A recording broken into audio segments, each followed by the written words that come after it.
Está valendo. Oi, tá me ouvindo? Legal? Beleza. Fala pessoal, tudo bem? Hoje estamos aqui para mais um vídeo sobre desenvolvimento de produtos e hoje a gente vai falar sobre contexto de utilização de um produto. O contexto é importante por várias razões, eu vou contar um caso que aconteceu comigo. Quando voltei para João Pessoa, depois de um período que eu passei fora, eu comprei uma bicicleta para, na minha ilusão de abandono do automóvel, ficar usando a bicicleta para os meus transportes, né, para ir para o trabalho, para fazer as diversas coisas, até mesmo fazer a feira de casa. E eu comprei uma bicicleta urbana, só que eu percebi uma coisa, as nossas vias aqui, elas não estão preparadas para bicicletas do tipo urbana. Eu não conseguia fazer as coisas e como não tem infraestrutura de ciclovia para a gente se deslocar como ciclista, eu precisei vender essa bicicleta e comprar uma bicicleta mountain bike, porque o nosso on-road, ele é off-road aqui. Então, a partir desse exemplo e de outros que podem surgir, a gente vai discutir hoje sobre o contexto de utilização. Toca a vinheta, Matheus.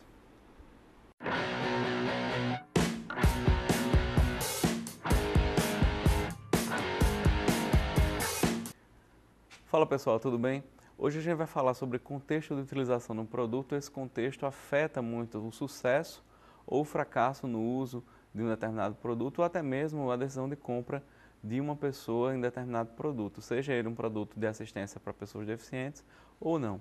Antes de continuar, eu peço que você dê uma paradinha, se inscreva no canal, curta o vídeo e toque aqui no chocalhinho para receber as atualizações assim que a gente colocar um novo vídeo no canal. Tá difícil a gente manter uma regularidade de por exemplo, toda terça e quinta tem um vídeo, mas um dia a gente chega lá. A gente tem fé e que um dia vai conseguir ter essa regularidade porque tem muitas atividades aqui na universidade. Então, vamos falar sobre o contexto de uso de um produto. Eu falei da questão da bicicleta, que dentro do meio urbano normalmente a gente utilizaria uma bicicleta urbana, mas como as nossas cidades, em geral no Brasil, e é o nosso caso particular de uma pessoa, ela não está preparada para receber ciclistas, eu não consegui utilizar de maneira adequada uma bicicleta do tipo urbano, eu tive que usar uma bicicleta do tipo aquela que se utiliza para fazer trilhas. Então, esse contexto vai afetar diversos e diversos produtos, é sobre isso que a gente vai falar agora. Se a gente considerar o nosso modelo de desenvolvimento de produtos, a gente está aqui, eu vou colocar na tela para vocês, a gente está aqui na etapa de descoberta. Essa etapa visa fornecer para a gente uma compreensão ampla e profunda da situação para a qual você está projetando um produto e a gente está tentando responder a nossa quarta questão: que influências o ambiente tem no uso de um produto? Se você quer saber sobre as outras atividades da etapa de desenvolvimento, é só clicar nos links que eu vou colocar aqui no card ou então na descrição desse vídeo. Se a gente olha para o que a gente tem que fazer aqui nesse momento, eu divido dentro do nosso modelo o ambiente de uso de um produto em dois aspectos. O aspecto tangível, aquele ambiente, aquilo que a gente pode tocar, aquilo que a gente pode perceber, e aquilo que é intangível, aquilo que tem um caráter mais cultural, de serviços ou de políticas. Então, aos poucos eu vou desdobrando e tentando explicar e dar alguns exemplos de como isso pode influenciar no uso do produto e, portanto, nós como projetistas temos que antecipar essas relações para garantir que esse produto vai ser utilizado de uma maneira adequada e que vai ter um sucesso tanto do usuário quanto um sucesso comercial. Beleza? Se vocês olham aqui para a tela, vocês veem que eu divido o contexto de utilização em dois aspectos, o contexto tangível e o contexto intangível. O contexto tangível a gente subdivide em dois aspectos, produtos e tecnologias e ambiente e modificações. E, por sua vez, o contexto intangível a gente divide em serviços e políticas e relações e atitudes. Vou explicar cada uma delas e tentar contextualizar e dar alguns exemplos de como um produto pode funcionar ou não a partir de determinadas características de um ambiente ou de determinadas características do contexto. Começando pelo ambiente. Quando a gente fala de ambiente, a gente pode subdividir os ambientes em dois tipos principais: os ambientes ao ar livre, os ambientes externos e os ambientes internos. Os ambientes internos geralmente são aqueles que são construídos pelo homem, aqueles que nós modificamos a natureza e fazemos as nossas construções e as nossas edificações em geral. até mesmo os espaços livres, muitas vezes nós mesmos modificamos para eles ficarem mais adequados ao nosso uso. E tem também um outro elemento, principalmente quando a gente trata de produtos para pessoas com deficiência, que é a transição dos ambientes externos para os ambientes internos. E um dos fatores importantíssimos nesse momento é a questão da acessibilidade, garantir que as pessoas conseguem sair dos ambientes internos para os ambientes externos e vice-versa. Com relação ao ambiente, a gente tem que considerar onde é que o nosso produto será utilizado. Para além daquilo que eu já falei sobre ambiente interno e ambiente externo, a gente está inserido dentro de um contexto de país, ou de estado, ou de cidade, a gente tem que verificar quais são as características daquele local. Aqui em João Pessoa, na Paraíba, nós estamos dentro de um ambiente que é um ambiente tropical, então faz sol o ano todo, apesar das chuvas, né, mas não existe um período frio do ano. Como estamos aqui perto da praia, desculpa aí quem não mora perto da praia, né?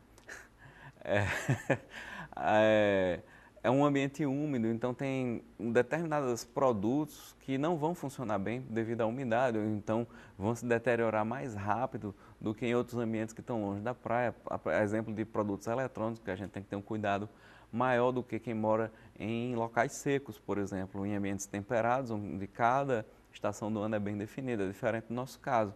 Então, quando você desenvolve um produto, você tem que analisar se esses fatores ambientais influenciam no uso do seu produto. Eu vou tentar trazer alguns exemplos aqui. Um dos fatores que pode ser levados em consideração no ambiente é o tipo de população que existe. Se a população é prioritariamente rural, se ela é prioritariamente urbana, qual é o nível de educação dessa população, se eles estão prontos para usar determinado produto, se ele for muito complexo. E se as pessoas não têm aquele nível educacional necessário, como é que eu posso simplificar o produto para que as pessoas possam ter a capacidade de utilizar. Um exemplo muito claro disso é quando a gente vê naquelas filas de banco para usar o caixa eletrônico, geralmente pessoas idosas com muita dificuldade e os bancos precisam colocar aqueles assistentes para auxiliar os idosos no uso do caixa eletrônico. Outras situações relacionadas à população têm a ver, por exemplo, se é uma cidade ou se é um país que tem muitos imigrantes, e essas diferenças culturais dos que imigram e daqueles que já estão no local podem também ter uma influência no uso do seu produto. Eu não tenho como prever todas as coisas que podem acontecer nesses conflitos étnicos. Eu não estou falando conflito necessariamente violento, mas assim, culturas diferentes que porventura venham a se chocar, porque cada determinado povo tem as suas características, tem os seus costumes, tem os seus hábitos. Então, para você ter ideia de como isso pode ser grave ou pode causar alguns constrangimentos, eu já vi protestos dos árabes, né, pessoas árabes na França, por conta de determinados desenhos que tinham no papel higiênico, que eram desenhos ofensivos na visão deles. Imagina, se a gente está falando que um desenho que tem no papel higiênico pode ofender alguém, imagina o tipo de desdobramento que isso pode ter em determinados produtos. Um outro caso que um caso, assim, para mim foi engraçado, mas para a pessoa não. Eu fui fazer um churrasco na França, receber os meus amigos, todo brasileiro tem que fazer churrasco, né, para receber os amigos. E fui comprar carne. Eu entrei num açougue francês, comprei várias coisas e fui no açougue que era tipicamente árabe para comprar linguiça. E eles têm um tipo de linguiça lá que é a linguiça de carneiro. Então eu pedi essa linguiça e tal. Depois eu pedi uma linguiça que é chamada de chipolata. Essa linguiça é de porco. Quando eu pedi essa linguiça, o cara ficou olhando para mim e disse: Senhor, nós não trabalhamos com porco. Então, aí eu vi que eu tinha cometido uma gafe, porque para eles era ofensivo pedir porco num açougue de Cunho, né, onde os donos eram árabes. Então, ficou aquela situação assim: eu pedi desculpa, não, eu sou brasileiro, não sabia, desculpa e tal. Aí acabou, a desculpa de que você também é estrangeiro acaba ajudando. Então, esses contextos, esses aspectos do ambiente, eles influenciam no uso do seu produto. Para além dos aspectos populacionais, as características daquela população, existem aspectos ambientais relacionados a clima, relevo, hidrografia, a vegetação. Existem pessoas que têm muita alergia a determinadas épocas do ano. Imagine um país temperado, que as estações de ano são bem definidas e que na primavera tem aquele pólen das plantas que solta e aquele pólen pode causar alergia a diversas pessoas. Será que esses fatores fazem com que a pessoa procure mais o seu produto, ou que a pessoa evite o seu produto? Vai depender do que a gente está projetando, mas que a gente tem que saber se esses fatores influenciam ou não no uso do produto. Isso tem que ser previsto antes de eu começar a definir mais detalhes do produto para eu garantir que ele vai ter características que levem em conta esses fatores ambientais. Outros fatores ambientais importantes, né, dentre vários que podem influenciar no uso do seu produto, eu tenho o som, se aquele local onde você está projetando o seu produto ou para aquele local onde o seu produto, aquele local onde o produto que você está projetando será utilizado pode sofrer com determinados ruídos, por ser uma população mais barulhenta, por exemplo, ou por estar perto de vias de tráfego de veículos e tal, e isso ter uma influência no uso do seu produto. Se é uma cidade mais barulhenta, se é uma cidade mais silenciosa, isso tem uma influência muito grande. Eu estou com alguns alunos tentando desenvolver equipamentos que emitem alertas sonoros para pessoas cegas, para que elas consigam encontrar objetos perdidos. E um desses fatores ambientais que a gente está levando em consideração é se a pessoa que vai comprar o produto, ela reside em um local que é muito barulhento. Isso pode ter uma influência na compra ou não do produto, e uma vez que a pessoa compra o produto, pode ter uma influência no desempenho do produto. E muitas vezes, essa questão do desempenho, a pessoa não consegue diferenciar se é porque o local é barulhento em si e o produto não consegue superar aquele barulho, ou se o problema é do produto em si. Em geral, quando um produto não funciona, a pessoa culpa logo o produto e esquece da questão do ambiente, até porque ela não tem a obrigação de saber distinguir qual realmente é a causa da falha do produto. Quem tem a obrigação de fazer somos nós, projetistas. Por fim, relacionado a ambiente e modificações, a gente tem que verificar se o ambiente arquitetônico ele é adequado para as pessoas que utilizam esse ambiente e se o produto pode ajudar ou pode ser atrapalhado pelas características desse ambiente arquitetônico, do ambiente que é construído por nós. Então, todos esses aspectos do ambiente têm que ser levados em consideração. A forma de você fazer isso durante o projeto do seu produto pode ser por meio de um relatório, com fotos, com textos, com imagens, vídeos dos locais, de maneira que você consiga caracterizar aquele ambiente e fazer com que a equipe, ao estudar aquele documento, esteja ciente de em que locais ou que características deste local ou dos locais que esse produto vai ser usado, que tem interferência no sucesso comercial e no sucesso técnico do uso daquele produto. Passando para o próximo aspecto, a gente vai discutir os aspectos ligados a produtos e tecnologia com os quais o seu produto que está sendo projetado vai interagir. Essa interação também pode ser positiva, pode auxiliar, ou ela pode ser negativa. Uma interação positiva que é fácil de perceber é quando um produto ele é necessário para que você utilize outro produto. Imagine, você compra uma impressora e está projetando alternativas de cartucho de tinta, de tintas diferentes. Esse produto vai ser, o cartucho de tinta vai ser facilitado pela compra. Se eu tenho a impressora, eu vou ter que comprar aqueles cartuchos. Então, um produto é auxiliado pelo outro. Eu compro um carro, eu tenho que usar gasolina ou algum combustível para que o produto ele funcione. Então, são produtos vinculados. Essa é digamos, uma vinculação mais óbvia, mas tem vinculações menos óbvias. E aí eu tenho que identificar dentro de um ambiente de uma pessoa com deficiência, por exemplo, se existem produtos que podem auxiliar ou que podem chamar, digamos assim, o uso do seu produto específico ou que podem prejudicar o uso dele. Com relação a produtos e tecnologia, um outro aspecto que poderia ser levantado é, uma vez que eu possuo um celular, a posse desse celular facilita aqueles fornecedores de aplicativos a venderem seus aplicativos, que eu posso baixar, instalar no meu computador, no meu celular e usar esses aplicativos, como lembra bem o Matheus aqui. Existe outra lista, eu vou ler alguns produtos, alguns itens que podem ser levantados pela equipe como produtos que potencialmente estão no ambiente do meu usuário e que podem ter uma interferência ou não né? Pode ter interferência ou não, mas pode ter interferência positiva ou interferência negativa no produto que eu estou usando. Por exemplo,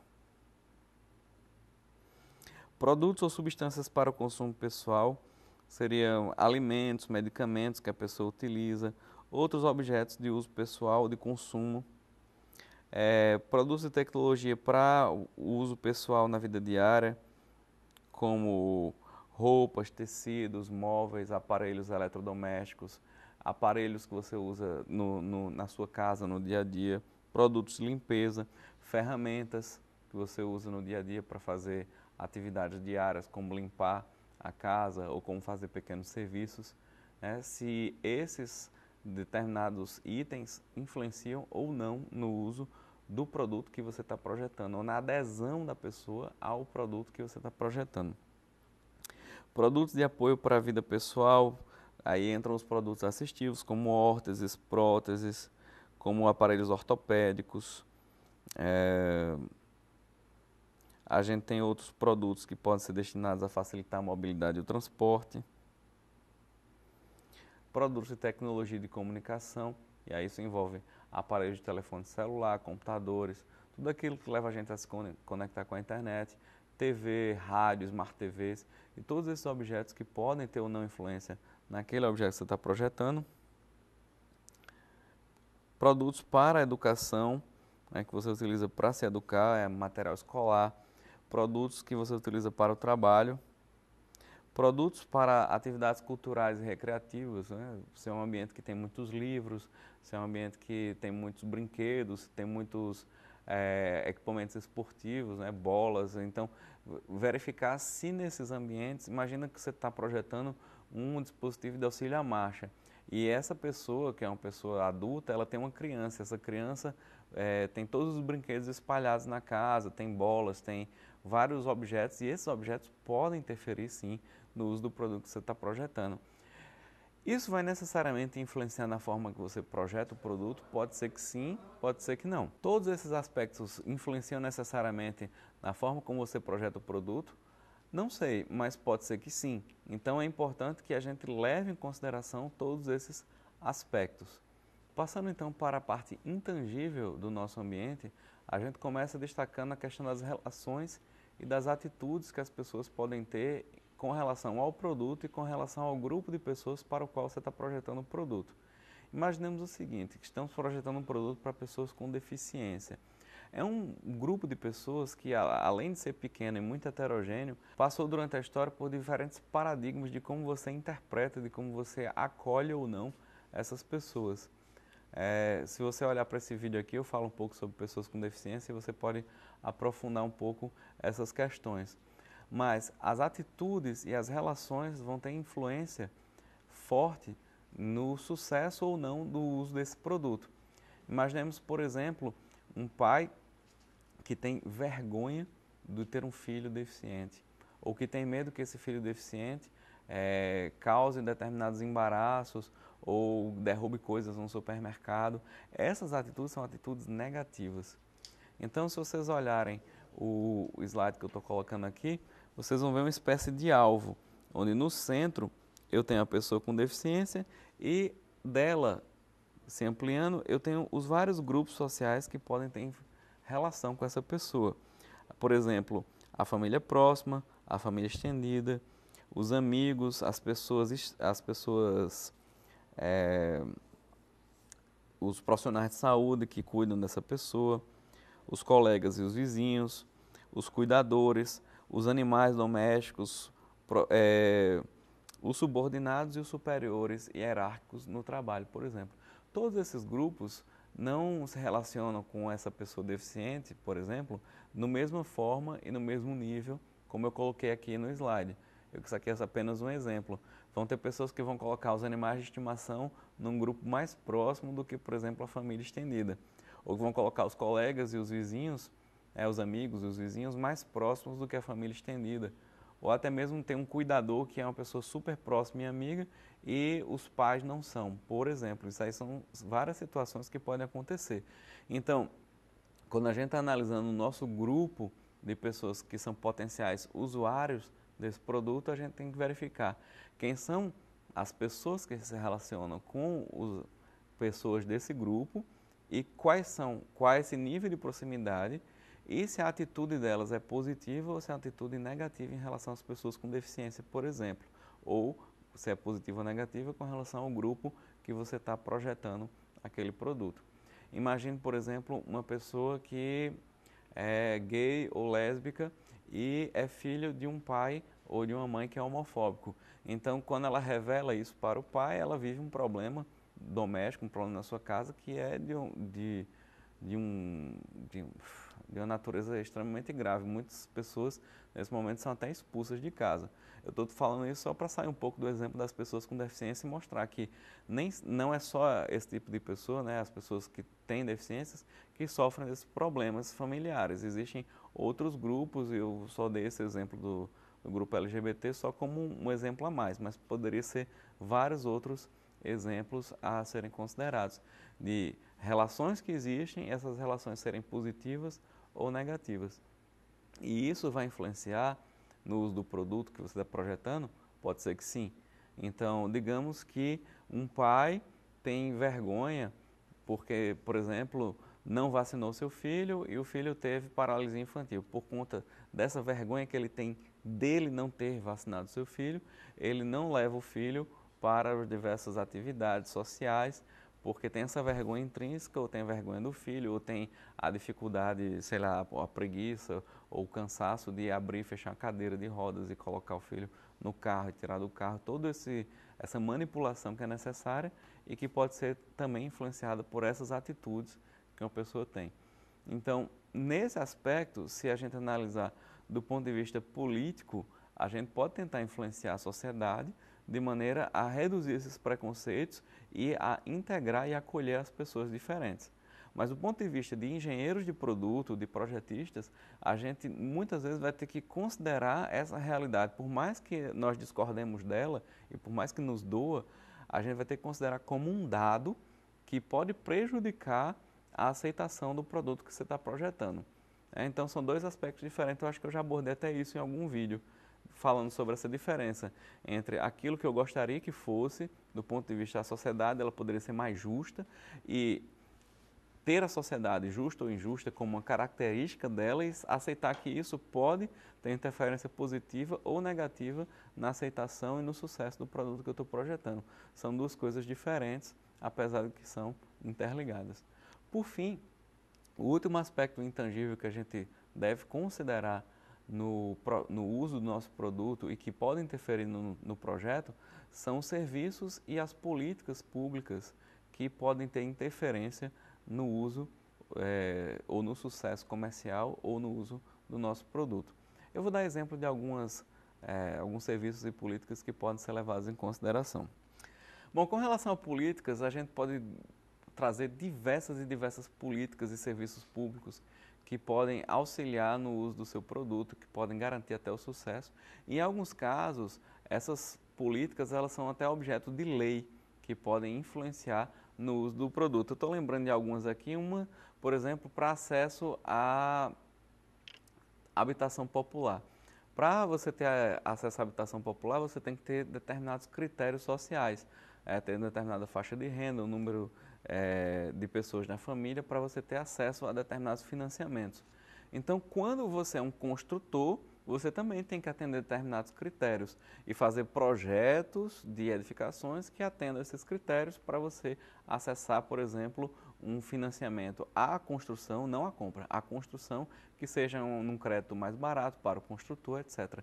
Então, são políticas públicas, leis de incentivo a determinados setores econômicos que você tem que verificar se o projeto que você está fazendo, ele pode estar sendo contemplado por alguma política pública. E não é feio, não tem nenhum problema de você verificar que essa política pode beneficiar e escrever um projeto e submeter esse projeto à apreciação. Isso é legítimo. Durante algum tempo aí tem muita gente tentando deslegitimizar o uso dessas políticas públicas a partir de maus exemplos. Eu estou falando aqui bem claramente da Lei Rouanet. A Lei Rouanet ela é uma política pública interessante. Inclusive, ela não é nem de fomento, ela é de captação indireta. Você escreve o seu projeto, manda para o Ministério, se eu não me engano, da Cultura, nem sei se existe mais o Ministério da Cultura, ele autoriza a sua captação. A partir disso, você vai em empresas, tentar captar aquele recurso, depois você tem que prestar contas, enviar isso para o Ministério abate no imposto que aquela empresa deveria pagar. No papel é tudo muito bonito e tudo muito correto. Os desvios é que devem ser punidos, mas a lei em si, ela funciona. Né? Tem muitos projetos, se você olhar o número de filmes, né, que o cinema brasileiro produziu depois da Lei Rouanet para cá, o número de filmes aumentou muito. Eu não sei o número agora, posso até pesquisar depois para fazer um vídeo fora do tópico, né, fora do tema do meu canal, só para complementar essa informação. Mas isso é só para dar um exemplo. Existem outros e outros exemplos de coisas que podem ser levadas em consideração no projeto do seu produto. Na França, por exemplo, para cadeiras de roda, existe a partir do momento em que você adquire o status de pessoa com deficiência, né, passa por uma junta médica do Ministério da Saúde e adquire aquele status, você tem direito a 5.000 euros, salvo engano, de reembolso na compra de uma cadeira de rodas. Então, se você compra uma cadeira de rodas de 7.000, de 8.000, você vai ter um reembolso de até 5.000 euros. Então, isso é uma política pública que vai beneficiar a pessoa com deficiência, mas beneficia também o produtor da cadeira. Então, quando você está projetando o seu produto, você tem que verificar se, bom, o público para o qual eu estou projetando o meu produto, ele é um público pequeno, ele não é a grande massa. Então, talvez esse meu produto ele não seja economicamente viável sozinho, mas ele pode se viabilizar a partir de políticas públicas. Eu preciso estudar e estar ciente de que políticas são essas que podem beneficiar o meu usuário e, por tabela, me beneficiar como projetista e como produtor daquele produto.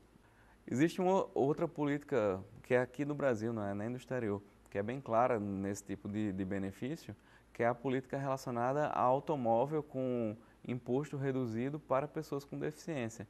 Então, a partir do momento em que o Detran, salvo engano, ele atesta que você é um PCD, né, uma pessoa com deficiência, você tem direito a comprar um carro adaptado com imposto reduzido, e isso é uma forma também de incentivar ou de estimular ou de garantir o acesso a determinados produtos por pessoas com deficiência.